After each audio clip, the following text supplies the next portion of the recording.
favorite recovery beverage of pro cyclists. That's where we're starting out today's theme. So tell us in the comments.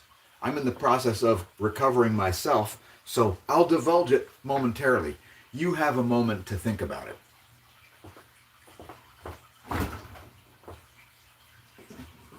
Oh, it's going to be delicious.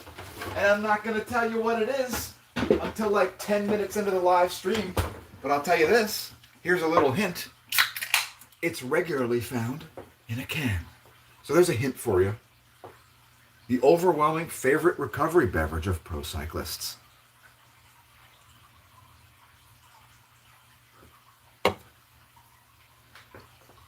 Also highly prized mid-ride. A lot of people drink this mid-ride. So not just after ride, but during ride. So that should give you a clue as well, because if you know what pro cyclists consume while they ride, well, it's, in fact, a lot of non-pro cyclists consume this while they ride. So that's going to be a major ingredient in this overwhelming favorite recovery beverage. So you have a think about what the overwhelming favorite recovery beverage of pro cyclists is, and I'll be back with you here momentarily, going full nerd on bike nutrition. To start today out, bike nutrition. It's a different kind of live stream here at the Smash News Network, least busted name in news.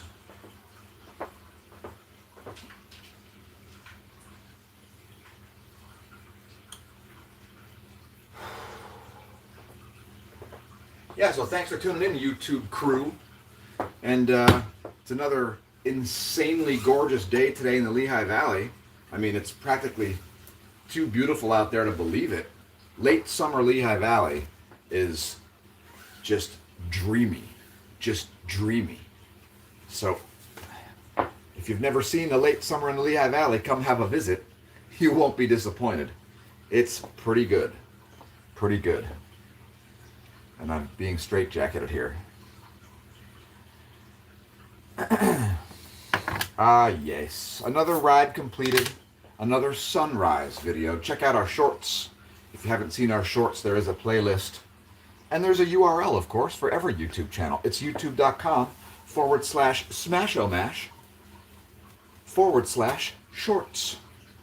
Very easy to find. People tell us all the time they can't find our videos. It's like, did you go to the URL? Did you go to the YouTube channel URL? Like, that might be a good idea. Try that. youtube.com/smashomash. That works. If you're wondering where the name came from, it came from gaming. Because in 1999, on November 12th, I was hit by a truck. Or I guess you could say I hit the truck. Because the truck stopped, and I stopped due to the truck. It was the driver of the truck's fault, indeed. Yeah, I was going about 34 miles an hour, and I did not even reach for the brakes. I just took my hands off the bars. Because, you know, you don't really want to smash your hands to bits when you're going off the grill of a 1980s Chevy S10 pickup. So that caused me to miss the 2000 season, and I learned some things. A lot of things. I don't want to do a full striptease on YouTube because that's not what the channel's all about.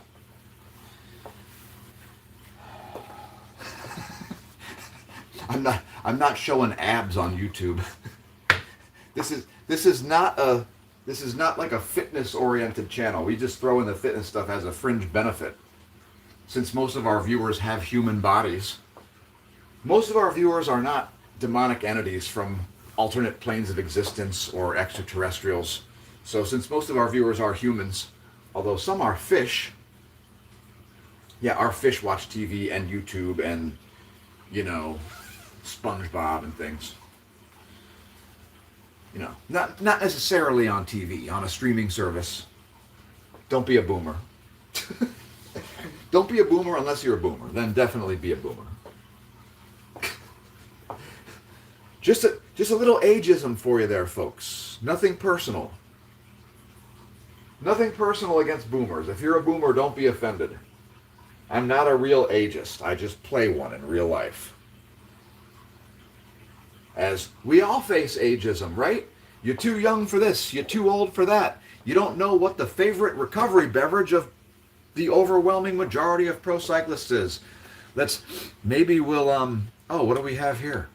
Typed in the Cult of Soul Invictus. You typed in the Cult of Soul Invictus and you found our channel? Ain't that some shit? That's not bad. I'll take it.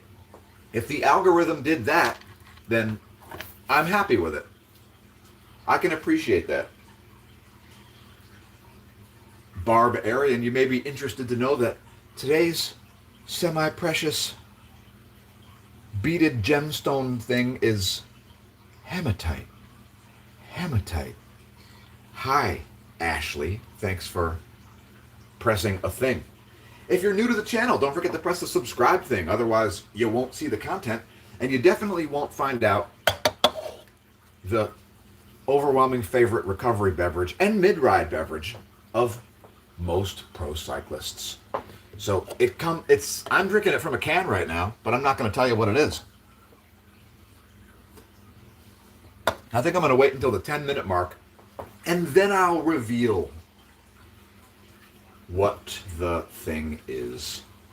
And it is so delicious. I'll leave the container here so that I'm reminded and I don't forget to tell you dudes, because these streams usually aren't about such things.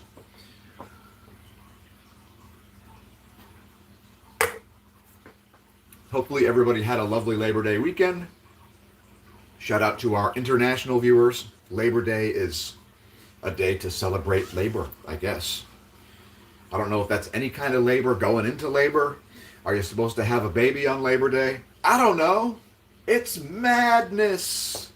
It's madness. People have picnics on the Sunday before Labor Day, and then we have off the Monday of Labor Day, and then our cycling club does this event called the Donut Derby, and that's what that's what took up a bunch of my time yesterday. And yeah, went out and rode kind of fast, but not as far as I expected to. There was a little issue with the distance, and it had to do with this. Yes, my disc wheel, which was on this bike over here, this Trek Hilo 2000. And disc wheels they're touchy beasts. This one is by Ren Multisport. It is a 650 disc, real carbon disc. You can actually see the honeycombs in this area that I ground out. Yes, I dremeled away part of the disc so the valve stem would lay flush with the surface. So the gearing is 1121 9-speed. It's 20. That bike is 26 years old. So the fact of the matter is, folks, it's the rider, not the bike. So Ren Multisport, if you want one of these, they'll make it for you custom perhaps, but you can't buy this wheel. This has to be built from scratch. They cut 2 holes in carbon. They take a sheet of carbon, aerospace grade, and they cut a hole. They cut out the disc. They cut a hole for the hub. They epoxy that in there, and then they epoxy the rim surface to the carbon, and that's how these are made. It's a pretty simple process. I suppose you could probably make them yourself if you just had a large circle cutting saw and sheets of aerospace grade carbon and the hub and the rim and the know-how. It's super easy. No big deal. And I don't know how much they would cost today, but when I got that one, it was $800. So not expensive by way of disc wheels. Oh, we got some comments here. What do you got? Typed in the soul of Invictus, I guess, and showed up here. Great. M. Blessing says, hey, you look like one of the cartoon character that my daughter used to watch. Awesome. But, that actually makes sense, because I'm about to take up a career as a cartoon villain. Yeah, the voiceover guy. Yeah, I'm going to be the voiceover guy for the cartoon villains. Yeah, that's right. It's coming. So, your daughter might be watching cartoons that feature my voice. How you like them apples? Yeah, I got more than the skill, talent, and training to pull that off. Cartoon villain. That is a career goal, if ever I've had one. How much does something like that cost? So that bike, when I bought that bike, it was about $1,700. I got it for like $1,200 because the shop that I rode for had it in stock because some dummy ordered it from them and then didn't buy it. He like ordered it and then screwed them with the bike. So since that was the shop that I rode for, it was called the Bike Line. It's now called Trek Store. Trek Store bought Bike Line. And so, yeah, they had it in stock and it was the right size for me. So I took it off their hands cheap. I needed a time trial bike, so I picked it up. But yeah, that at the time, I bought that in about 2003, 2002 maybe, something like that. I think '02 I bought it. And yeah, so it was about 1,700. And then with the mods, like if you use retail price, if you had to adjust for inflation, I mean, it wasn't even a state-of-the-art time trial bike back then. It was pretty good, but it's basically a prologue bike.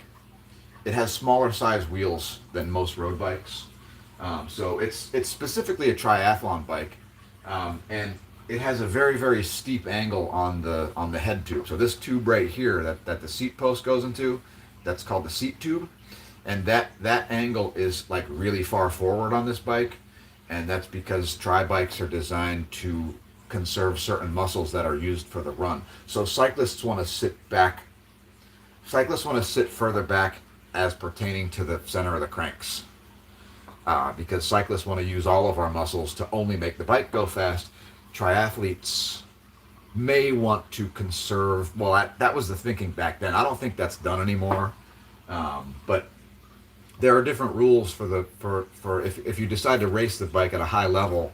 The tip of your saddle is only allowed to be. It has to be 5 centimeters. A vertical line from the tip of the saddle has to be 5 centimeters behind the center of the bottom bracket. So the center of the cranks have to be 5 centimeters or more ahead of the tip of the saddle. You sit slightly behind it so that your knee is directly over the pedal spindle when the pedals are level. So like to get maximum power on the bike, you want to have, when your pedals are level, your knee should be directly over the pedal axle. That's how to get maximum force. That's how to get maximum power out of your leg straightening muscles. So the main thing that propels you forward on a bike is your leg straightening muscles. So when you're clipped in using shoes like this, yes, you can pull up on the pedals, but we still get like 80-90% of our power, sometimes 100% of our power, just from pushing down on the pedals, because your quads and your core, your quads, and your butt are super, super strong.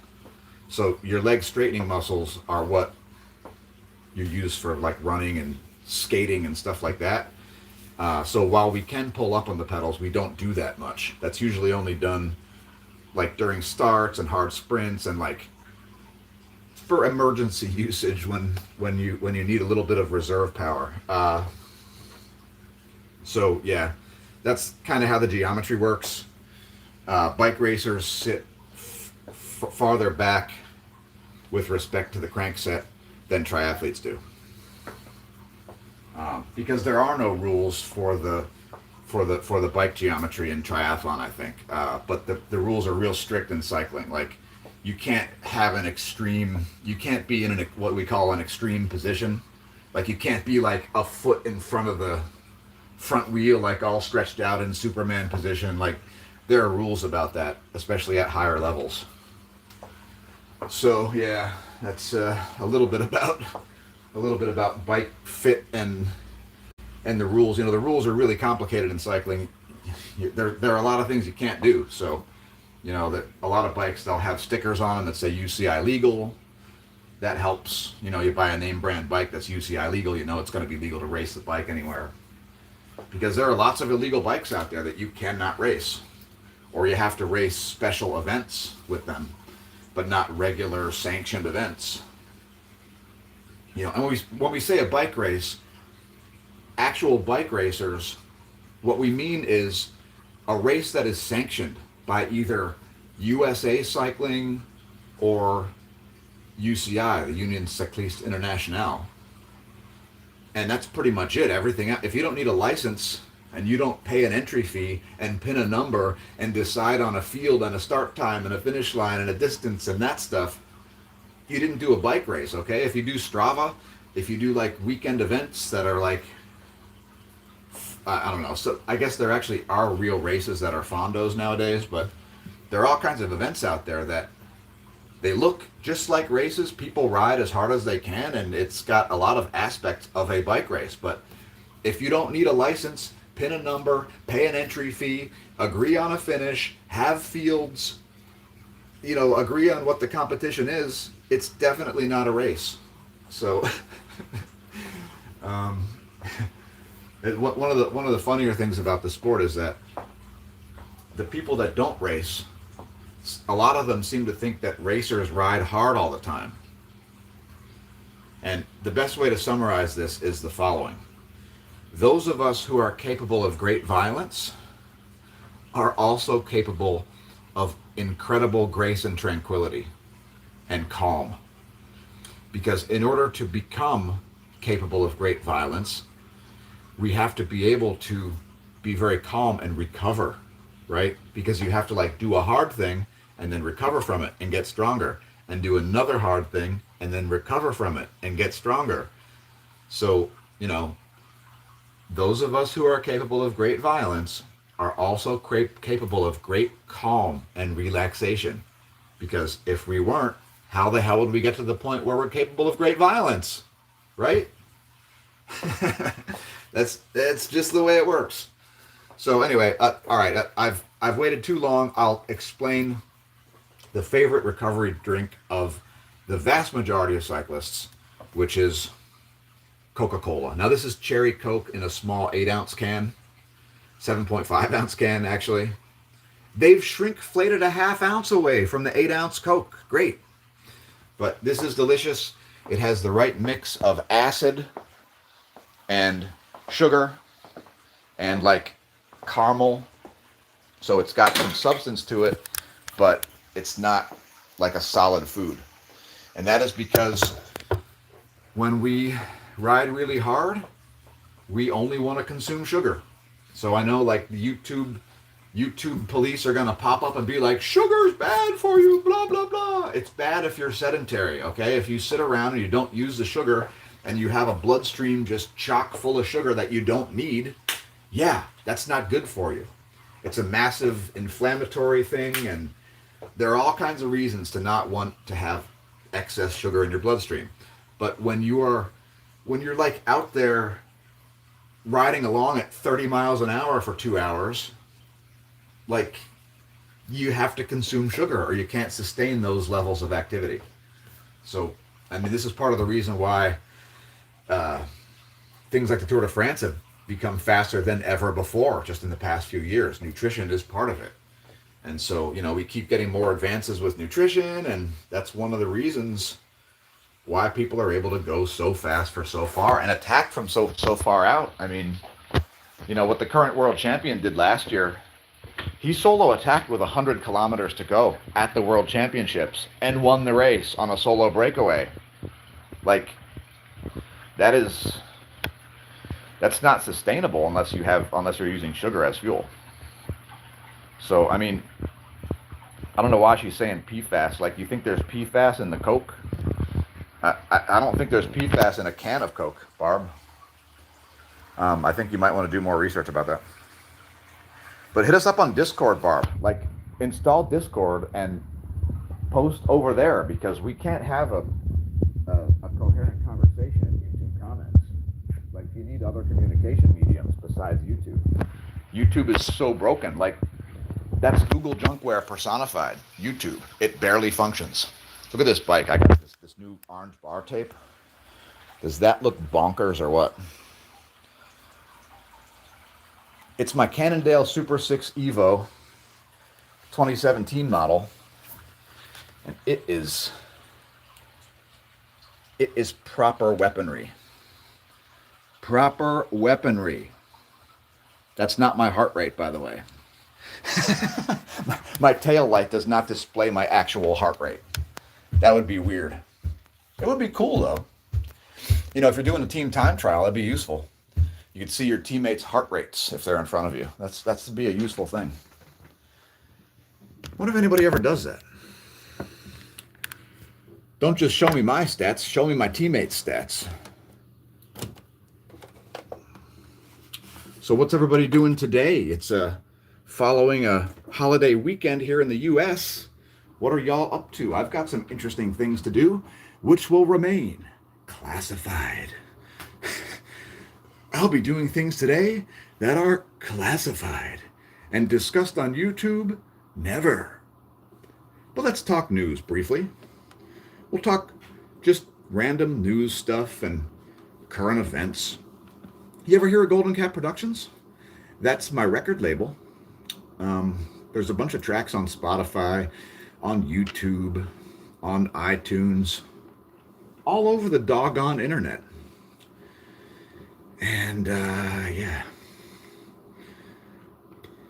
Interesting story came out about cosmology and astrophysics, which Eugene the Philosopher, another YouTube video maker, he brought that to my attention just this morning, and it's pretty exciting. It has to do with the redshift looking toward the galactic core of the Milky Way galaxy versus looking at the redshift looking away from the galactic core. So let's say the Milky Way's galactic core is in this direction. When we look over there, the quasars on the other side of the Milky Way galaxy appear to be moving toward us, which makes no sense. They should definitely be moving away from us because they're far away, right? But if you turn 180 degrees and you look this way, the opposite direction from the galactic core of the Milky Way galaxy, those quasars are redshifted. So what's up with that? What? It must tell us something about the physics of light itself. It's very strange. So anyway, let's see. Sorry about your flat tire, Murphy's Law. Did you eat any donuts? So I never eat donuts during the donut derby, Barb. I don't want to win. I don't want to have any time subtracted. Because in the donut derby, they subtract 3 minutes for each donut eaten. I don't want to win. I just want to have the fastest non-donut adjusted time. So, so I don't eat donuts. I just ride full gas on a time trial bike and put in the fastest time, and I don't eat donuts. It's our club runs it. It's our annual club fundraiser. So you want people to be highlighted who aren't bike racers. So yeah, I intentionally don't win. I did eat 2 donuts after the event, but what happened was, here's what happened at the event. So, so I lined up right at the front because they have little signs there that say, if you're going to go 13 to 15 miles an hour, line up here. 15 to 18, line up here. 18 to 20, line up here. 20 plus, line up here. So I lined up 1 bike length from the very front. You know, I'm going to go 20 plus miles an hour average speed. And I was planning on going 40 kph, which is like about a little under 25, about 24.6, I think it is, miles per hour.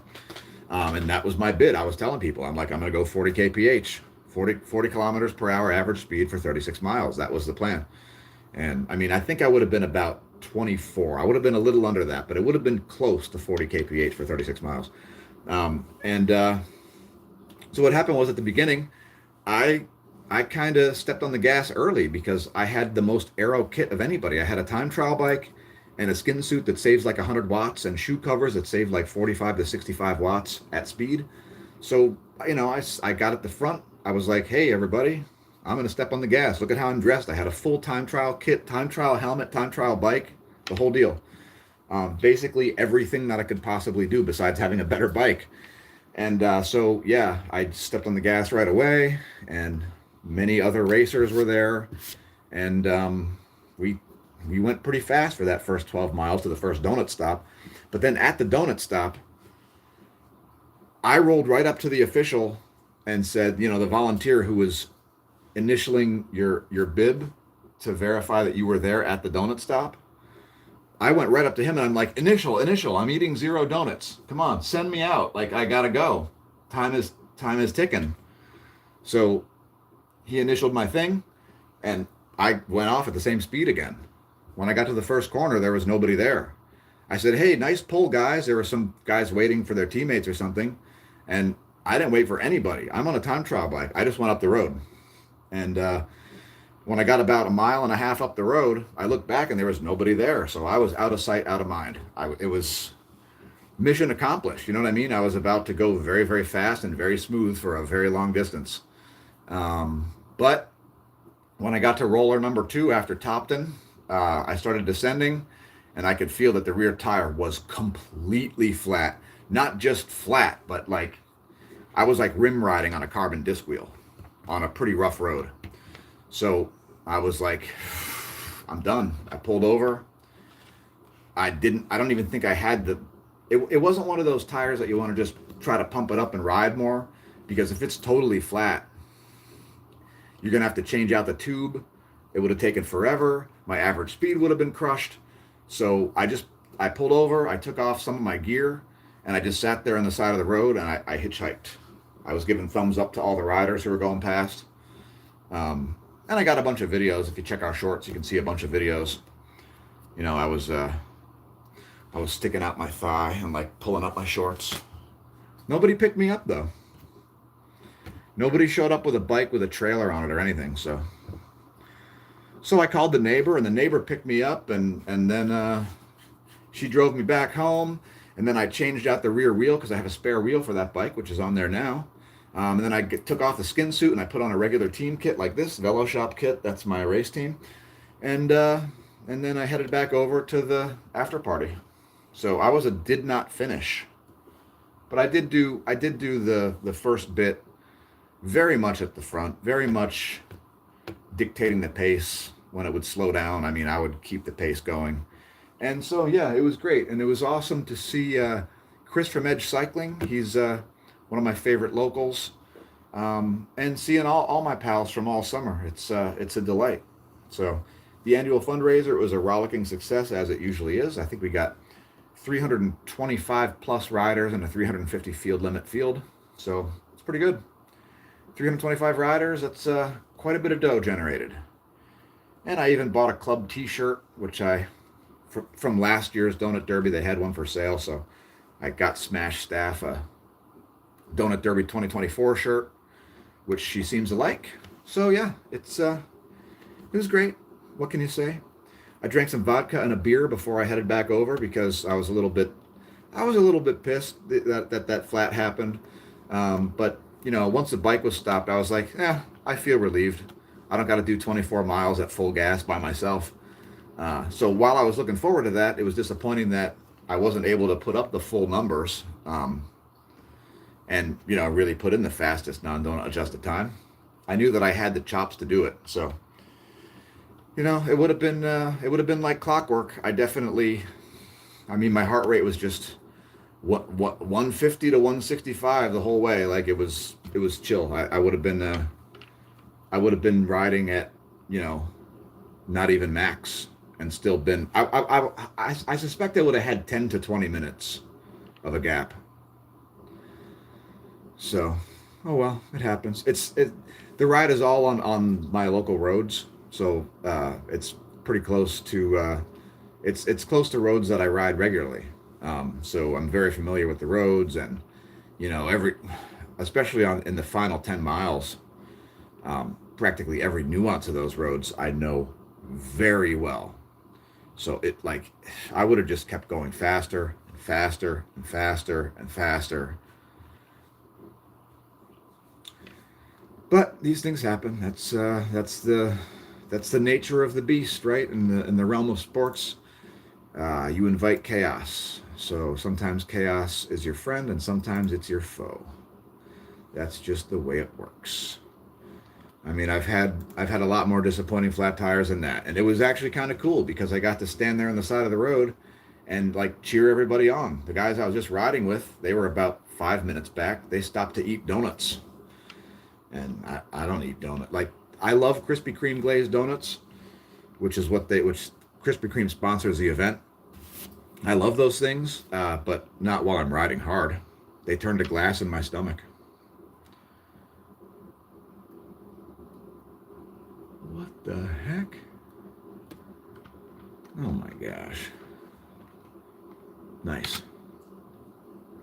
There's an issue with some Adobe junkware. All right. Yeah. More broken software. Thanks. Perfect.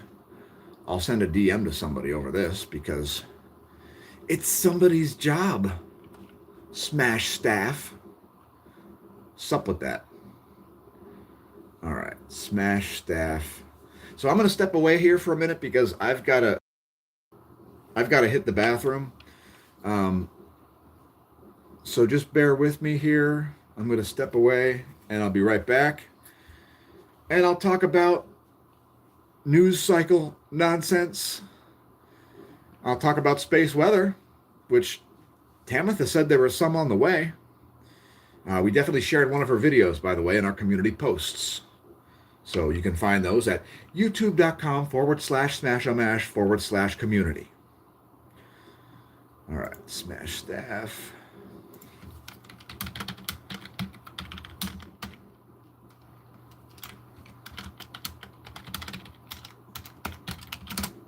All right, I'll be right back.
All right, we're back. And folks, what do you think of the glasses? You think it's a good fashion accessory?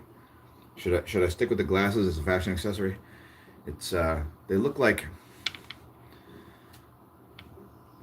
lab safety glasses because they are prescription ready.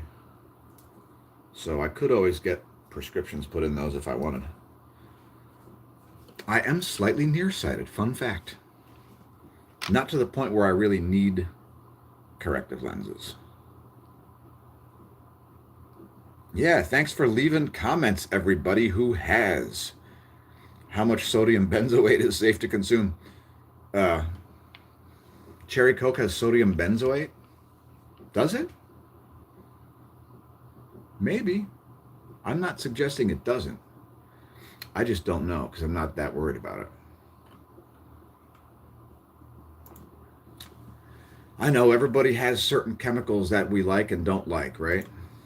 I was on a no pork and no tap water thing for a while at the beginning of my cycling career. I consumed no tap water, only spring water. No tap water whatsoever. So like no coffee at a restaurant, no club soda at a restaurant, no tap water. Preferably nothing made with tap water. Like if I would make soup, I would use spring water. Did it do anything? I don't know. I mean, like water is such a pain. Like water is the first thing. It's like if you don't have some kind of reverse osmosis system, the idea of like worrying about sodium benzoate just seems very silly. I mean, like do you use well water? There's a lot. There's like a lot that goes into the realm of nutrition. And of course, I was just sharing the most popular beverage. It doesn't mean it's the best beverage.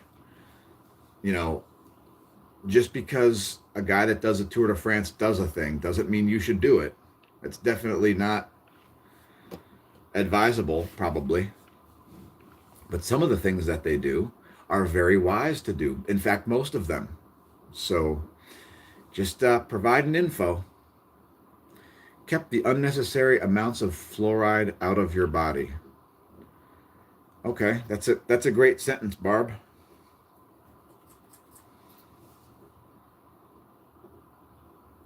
Oh, you're suggesting that's a thing that I did? Kept unnecessary amounts of fluoride out of my body? Yeah, I guess that did a thing. I mean, it did something, I guess. And there's a lot that goes into that too, by the way. Like how much calcium you have in your bloodstream, how much calcium you have in your bones, your bone density, how much vitamin D you take, other electrolytes, whether you take other bone building things like magnesium and zinc. Like there's a lot that goes into that whole fluoride thing. You know that, right, Barb? I'm sure she knows. Oh no! China is expected to unveil the world's most powerful laser. Ooh, now we've got something to be spooked of. Watch out! They're gonna burn a hole through your brain from space.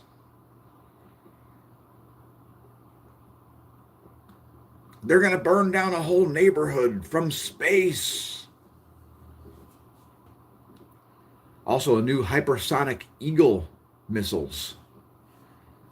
Hypersonic missiles. You know, re-entry vehicles are hypersonic missiles. You know what re-entry vehicles are? You know, multiple impact re-entry vehicles or MIRVs. It's when we launch a rocket into space, and then as it's coming back down from outer space, you know, from like 100, I don't know what the altitude actually is, but they go all the way up into space. And then as they're re-entering, the re-entry vehicle splits into multiple nuclear weapons so that you can nuke like 7 different places all at the same time. You got to be able to nuke 7 different cities at once. Duh. Who doesn't want to do that? You know, Iran certainly wants to, right? Fortunately, China, Russia, and the US don't really want to because that's an unfortunate happenstance should that occur. Like, the nuclear deterrent is the nuclear weapons themselves. So only madmen actually want to use them. Iran, they're trying to create the end of days actively, or at least previous administrations were. My favorite story was I was reading the news one day and I was like, what? Arrested for sorcery? Yeah, that was a thing. Ahmadinejad's chief religious advisor, which is a cabinet position, you know, like your faith advisor. Well, the Iranian version of that was thrown in jail for sorcery. What was he doing? He was trying to conjure ancient deceased spirits to like get their advice on how to bring forth the Mahdi or something like that. No big deal.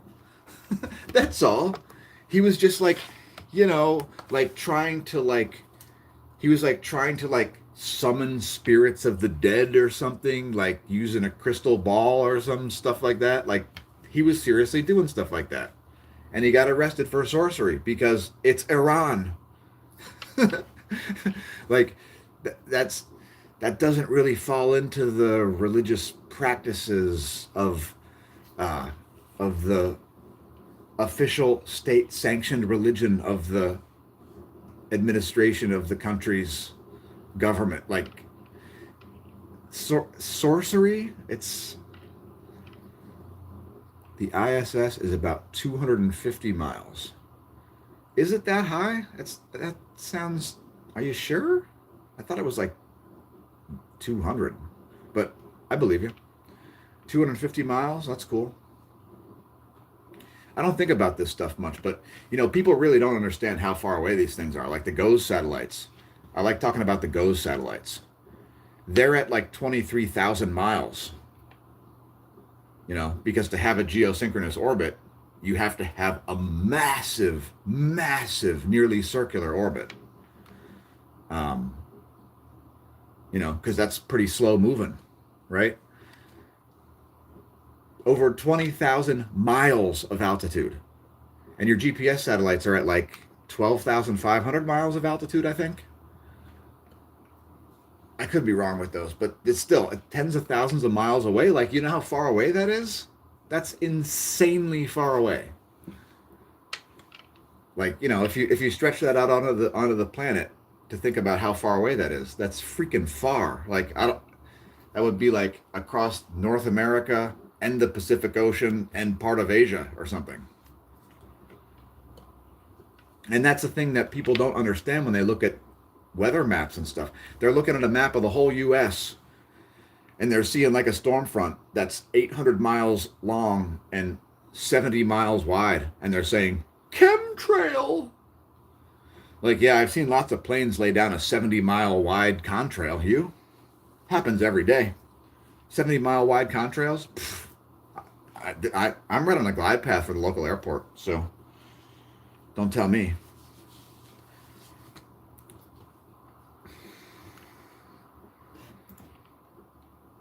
You got a dust storm going on now, Barb? You're in a current haboob. Hey, Barb. Frig off, Barb. If you're not in a haboob, Barb, frig off. Let me look at the... Oh, okay. You just type a word? You just say haboob for no reason? Or are you talking... Did you say her boob and it misspelled it? Maybe she was talking about somebody's boob, folks. Let's hope. Let's hope. Fingers crossed. Looking at the particulates anyway, because I want to see if there's Saharan dust. I love when there's Saharan dust inundating the Atlantic during hurricane season, and people are like, look at this hurricane, it's gonna murder the East Coast. And it's like, it's entrained in dust, and then the jet stream is going to tear it to pieces, right?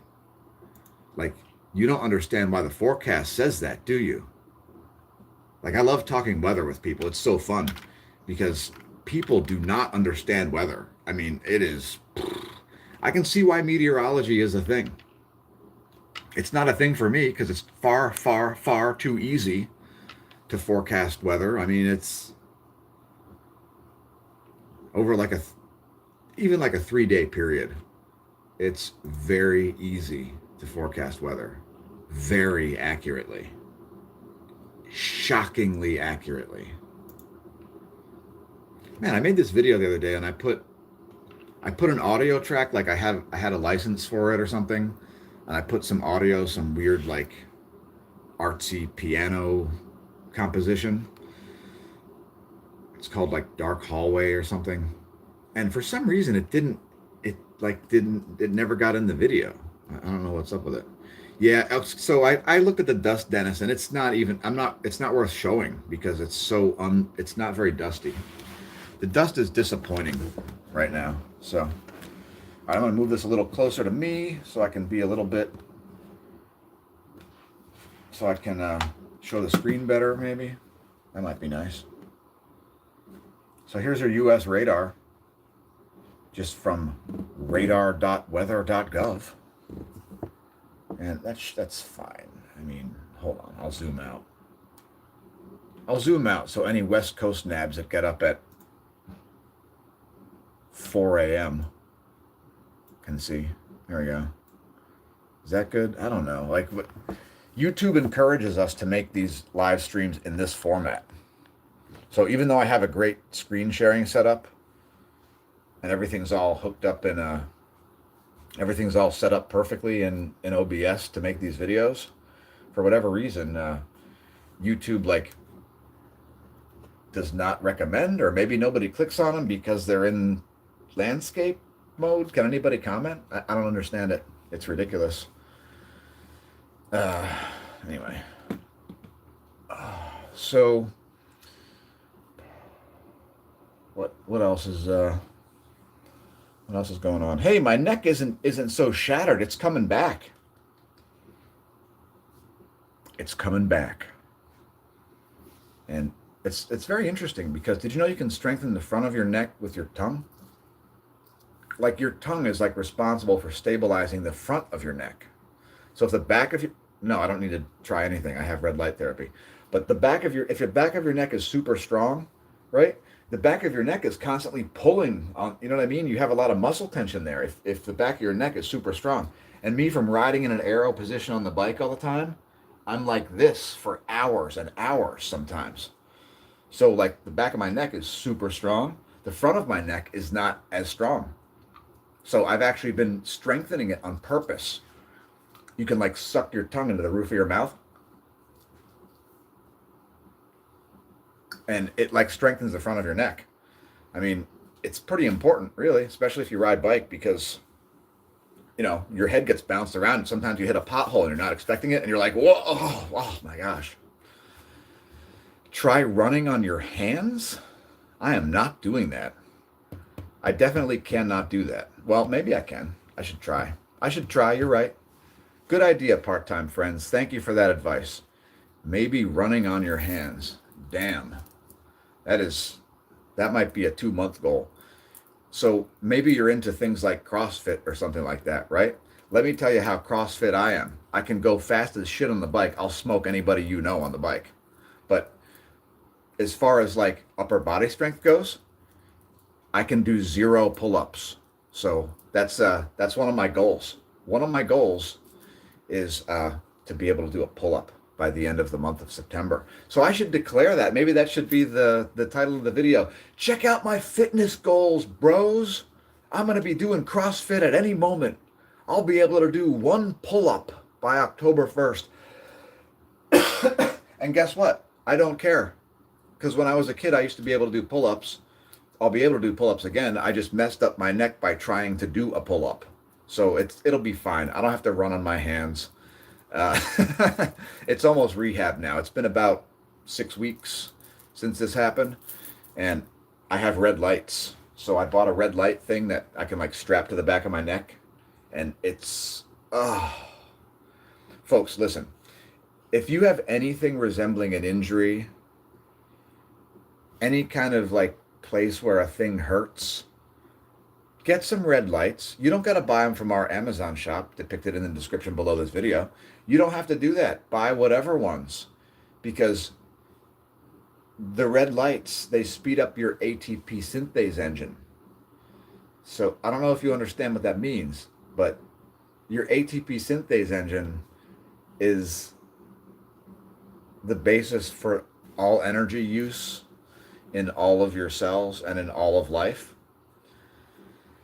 So when you're running a red light, it increases the RPMs of your ATP synthase engine, which facilitates your cells to do all the things that they must do, which require them to use energy.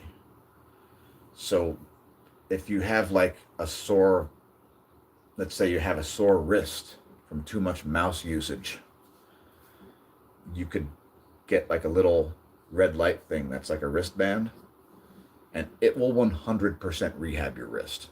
I mean, I don't know what else to tell you. Like, do you like blow your knee out sometimes? Like, just try the red light therapy. The worst case scenario is you waste $30 or something on a little bank of red lights. But I started doing it because in the wintertime, you know, it's pretty crap to be working remotely in the wintertime because you're just at home the whole time. So I got this one so that I could shine it right on my face like this, like they're as close as possible, just like that, and just be at work, just doing whatever, and do that for like an hour, and then same thing with the other side, like have it on this side of my face for an hour, have it on this side of my face for an hour, and just do that like every morning, you know, because it wasn't because my face hurt. It was because of the rejuvenating effects that it will have on your skin. You know, because reverse aging, like I don't know, you want to do that? You want to age backwards?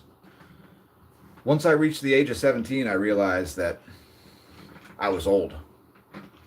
So it's once you embrace that, then you'll be better off. So anyway, yeah, red light. It's make a French fry out of yourself. You will not regret it. Infrared light, two wavelengths, 660 nanometers, and I think 850 nanometers is the other wavelength.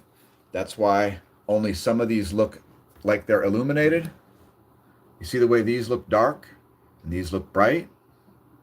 That's because this is the near infrared, I think, and this is the far infrared. So the two different wavelengths penetrate your skin to different levels. One mainly is just the skin, the other penetrates deep, deep, deep into the skin. So it's, I mean, look, you can buy this stuff from practically anywhere. It's super popular. LEDs, they don't use a lot of power. I have 3 of these things now, and I will definitely at some point figure out a way to do the full body red light sauna. I mean, I don't want to pay somebody like $50 or $90 to like use their infrared sauna. You need your own infrared sauna, not to go to a place, because I mean, I don't know. It's like, do it if you want to. If not, good luck. You know, like sometimes you can tell people a thing and they're just not going to listen. So it's whatever. So what's going on with sunspots? Tammy the Scove said there is one on the way. She said there was one. Yeah, there's definitely one on the way. I mean, I watched her video yesterday. That should be here today. I don't know. The forecast looked weird. I watched her video and I was like, I don't know what she's forecasting here. So here's the Huxt animation, and it shows the thing like weirdly dissipating, like stringing out or something, and then missing to the east and the west. So I don't know. That seems ridiculous. But this is a thing that happens with space weather forecasting. So, all right. So if we bring this back, let's see that again and see what date it shows. So it's showing impact today. So basically any minute. There may be a space weather impact any minute. So fingers crossed for that. You know, hopefully that happens. And maybe we'll see some cool geomagnetic storms in the eastern world, because it is very early daytime here in Pennsylvania. So here's our sunspot number. Let me turn this. There you go.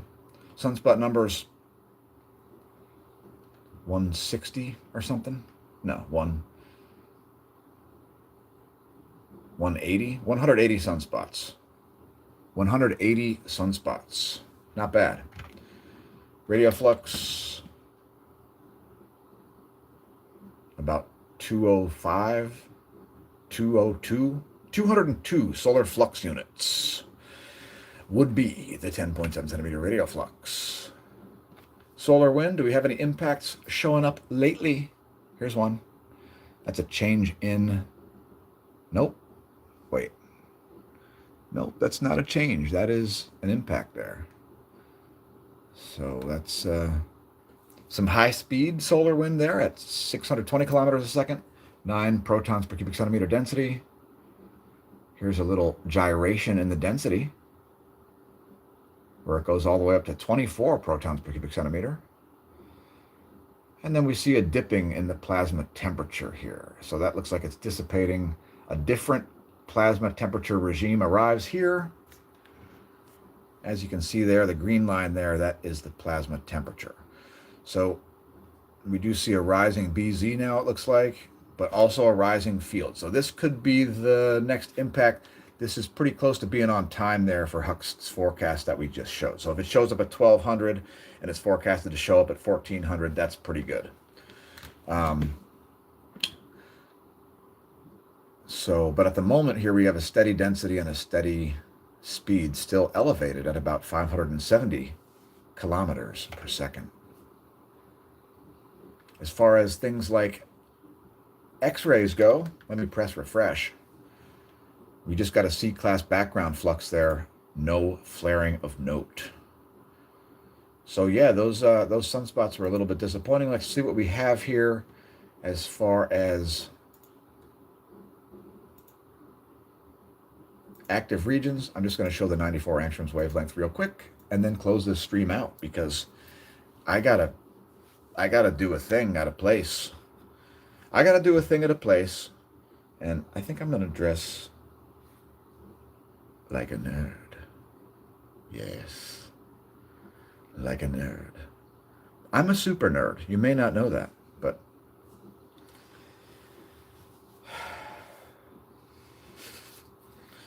the first rule of super nerd is you only very occasionally tell your YouTube audience that you're a super nerd. Happy September, by the way. Are you excited that August is over? I don't like August because August is the month that summer ends, kind of, right? In August, what happens is, I see your comments there. I'll get to that in a minute. And thanks for leaving them. August, summer ends, okay? Because by mid-August here in Lehigh Valley, Pennsylvania, that's the hottest part of the year is over by then, all right? And, you know,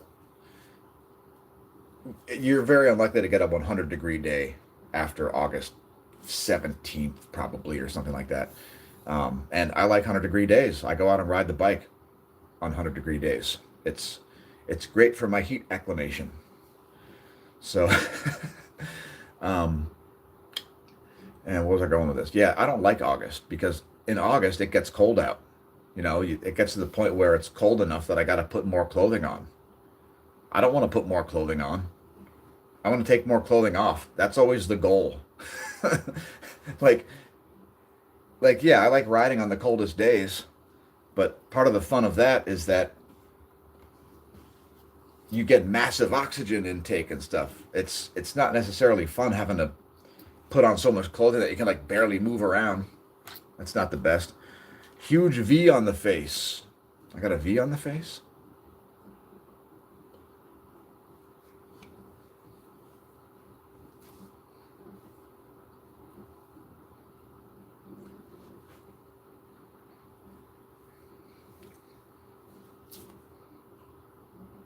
I'm just going to be mewing for the rest of this video. I'm just going to stand here and mute.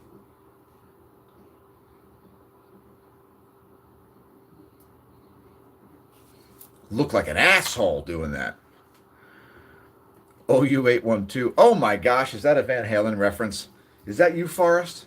You sneakily watching my videos under an alias? I know your Van Halen codes. Don't try me. I like bicycling, but making yourself into appear like you're in the Tour de France is to me so ridiculously as it get apostrophe S. Just bike, nothing else.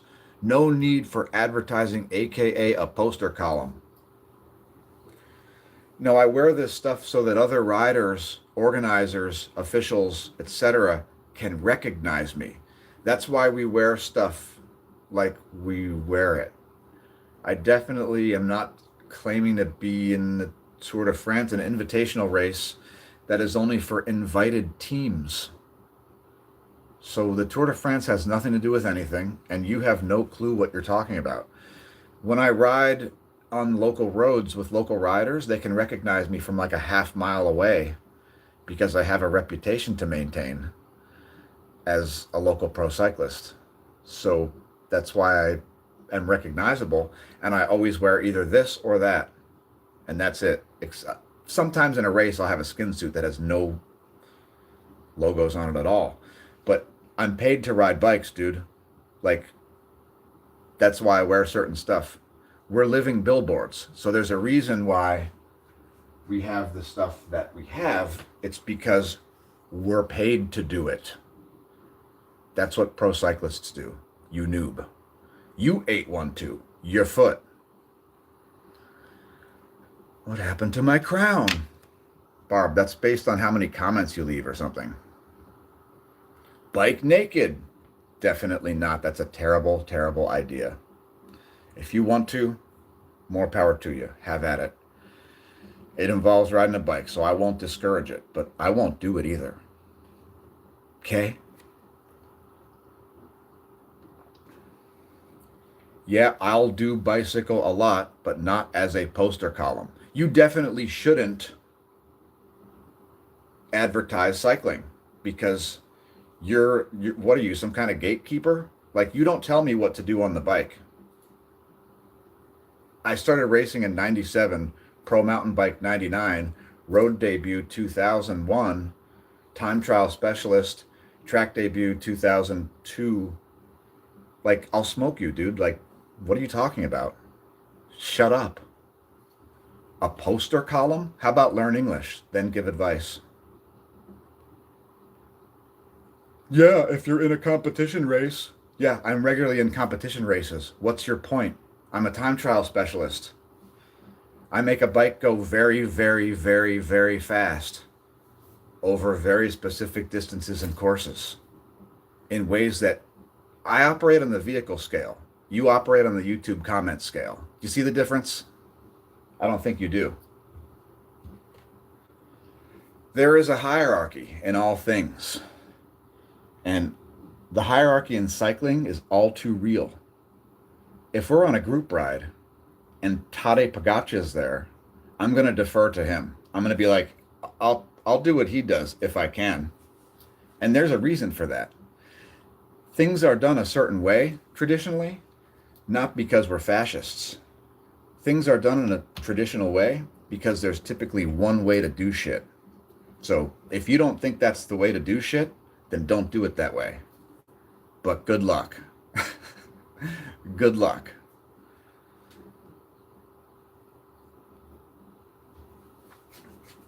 One of the first albums I ever listened to was Van Halen's 1978. Love that album. I mean, David Lee Roth and Sammy Hagar, they're both fantastic, but that's a very different band, you know? Sammy Hagar Van Halen is not the same thing as David Lee Roth Van Halen. They're very, very different. All right, so here's 94 angstroms, the sun, before we close this thing out. Yeah, there's a crazy hierarchy in cycling, and the reason that bike racers race is because it's the only way for us to get to our peak form. If you don't race, you will never get to peak form. That's all there is to it, because you'll get as fast as the racers, and then if you don't ride with the fastest people in the world, how the hell are you going to get as fast as the fastest people in the world? Bikes only go so fast. And so, yes, of course, every place is packed with douchebag wannabes, but some pro cyclists exist. So, like, but the people who race love the sport so much that we want to see our riding progress as high as it can possibly get. And the racing, if you think the regular cycling community is cool, the racing community is even cooler because, like, we're doing the hardest thing that you can possibly do on a bike, pretty much, trying to beat each other to a finish line. And most of us are pals. So most riders, we ride as hard as we can and try to beat each other, and then we like go to dinner afterwards. So that's because cycling is an inherently social sport because we're drafting each other. So there's a reason to ride this far apart. There's a reason to have a conversation during that ride because it's boring. You're on the bike for 5 hours at a time, right? That's awesome, man. Do you do group rides? Like that's the funnest thing ever. I mean, I just found out recently about how oxytocin gets made on group rides. That is insane. I never even thought of that before, but it explains a lot. It explains a lot. I don't know if you know about oxytocin, but yeah, oxytocin gets made on bike rides. So the reason that there's such camaraderie in the sport of like when you do a group ride, it's not just because you're drafting each other. It's not just because you're trying to get from point A to point B together. It's biochemical. It's hormonal. Like there's a hormonal aspect to group cycling. It's insane. Like I never thought of it before, but somebody cited a paper this year and I was like, "What? Oxytocin gets made when when you do a group ride? It gets made when you do a one person ride too, but like there's all this extra stuff that happens when you're riding with other riders because you're not going to crash into each other, right? So you have to like do all these things because it ultimately doing a group ride, right? It makes the miles easier. So you've got to you're if you do 30 miles by yourself, that's much harder than doing 30 miles on a group ride typically. Like you'll either go much faster on the group ride or you'll just it'll be easier. You have less effort that comes out because you're drafting people and things like that. And plus just the encouragement. It's exciting to ride with other people because it's boring to ride by yourself. You're out there for hours sometimes and that's just what happens. But it's a hell of a sport, and it's a rabbit hole that is so deep that you should definitely try to get to the bottom of it. I haven't, and I probably never will, but I can try. So anyway, yeah, that's what's going on. There is a CME impact imminent at any moment, and I'm not going to talk about other news stories right now because I haven't had a chance to read the cycle, and I've got to go because I got to be at a place. So it's about time to close out. And thanks for commenting, OU812. I like Van Halen as well. Cheers. So. If you ever decide to come to the Eastern U.S., maybe you can ride with us. It's the roads and trails around here are fantastic. So whether you like off-road, on-road, gravel, road, it doesn't matter. This place is a cycling community like you wouldn't believe. So we got tons of videos on the channel. Thanks for stopping by, and yeah, I only wear real stuff, man. Like I'm not gonna go around in like the national champion jersey if I'm not a national champion. Like you can't be a poser where I am, or it'll be like you'll be the most idiotic poser ever. So I only wear the real stuff that I really represent. So anyway, we'll see you viewers sometime soon. Thanks for tuning into the Smash News Network, these busted name of news. I've been your host, Dan, aka Smash-O-Mash, out of here, and until next time, may that solar wind be at your back.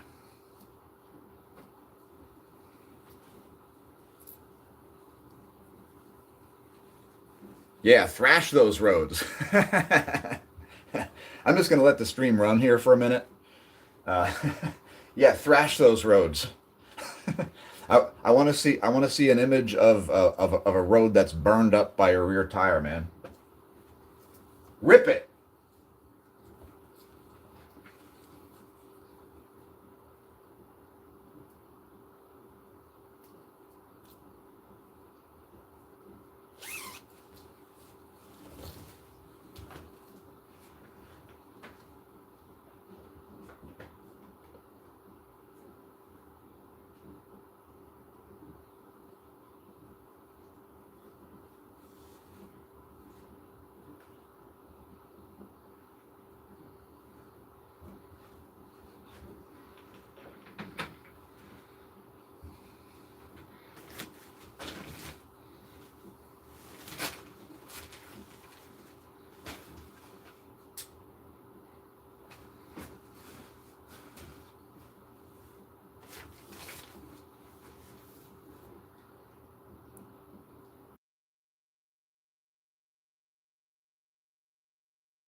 Nice, man. Keeping the roads clean. That's totally sweet.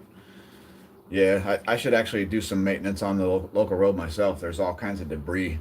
Somebody like ran over a construction sign or something, so there's like fiberglass shards everywhere. It's pretty crap. So yeah, I should totally do that. Perhaps I shall later today. Take a dustpan and brush up there and see if I can get rid of some of that. There was like a screw laying there and stuff. Oh my gosh. You hit that with your race tires and it's toast. Anyway, we're out, folks. We'll see you soon. Thanks for tuning in to the Smash News Network, least busted name in news.